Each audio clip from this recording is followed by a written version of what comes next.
जय श्री कृष्ण, जय श्रीमन नारायण। भागवत जी के सत्र में चर्चा कृष्ण की बाल लीलाओं की चल रही है। आज कृष्ण लीलाएं करते करते अपनी पौगंड अवस्था में अर्थात 6 वर्ष के आज प्रभु हो गए हैं और प्रभु को आज एक और नवीन लीला करनी है।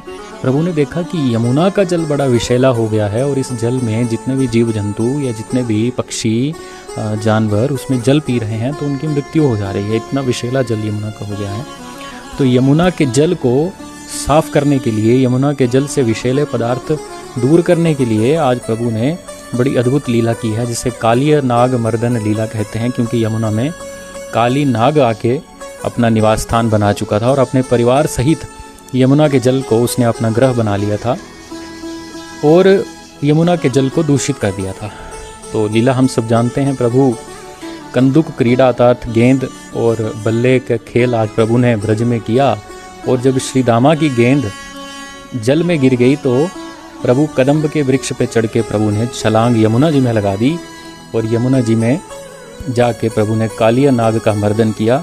काली नाग को मथा, उसके सिर के ऊपर नृत्य किया और नृत्य करके काली नाग को आज प्रभु ने हरा दिया और उसे वहाँ से यमुना के जल से चले जाने की प्रभु ने आज्ञा दे दी। और जब उसने पूछा कि प्रभु मैं भी तो आप ही का बनाया जीव हूँ, यदि मैं यहाँ नहीं रहूँ तो मैं कहाँ रहूँगा। तो बड़ा अद्भुत प्रसंग श्रीमद् भागवत में नाग ने और कृष्ण के बीच की जो चर्चा है बड़ी मार्मिक चर्चा है। अंततः गत्वा प्रभु ने कहा कि आप रमणक द्वीप में चले जाइए जहाँ सभी नागों का निवास स्थान है।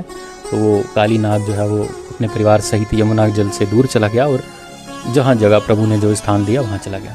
तो भाव कहने का ये है कि यमुना, यदि हम भागवत जी के स्तर से बात करें तो कहने का भाव ये है कि यमुना तो भक्ति हैं, यमुना तो भक्ति है और भक्ति में जो पाखंड रूपी कालिय नाग है उसको प्रभु ने आज मथा है और यमुना के जल को निर्मल बनाया है। कहने का भाव है कि भक्ति में जब जब पाखंड आ जाता है, भक्ति में जब जब आडंबर आ जाता है तो वो भक्ति दूषित हो जाती है और उस दूषित भक्ति, उस भक्ति में से दूषित पदार्थ को दूर करने के लिए प्रभु को एक लीला करनी पड़ती है जिसे काली नाग मर्दन लीला कहते हैं।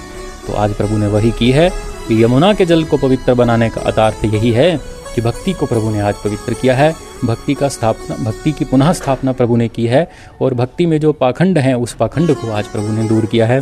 तो श्रीमद् भागवत में बड़ा सुंदर प्रसंग आज ये सुखदेव जी ने परीक्षित जी को श्रवण कराया। नवीन लीला के साथ में पुनः भेंट होगी। तब तक के लिए जय श्री कृष्ण, जय श्रीमन नारायण।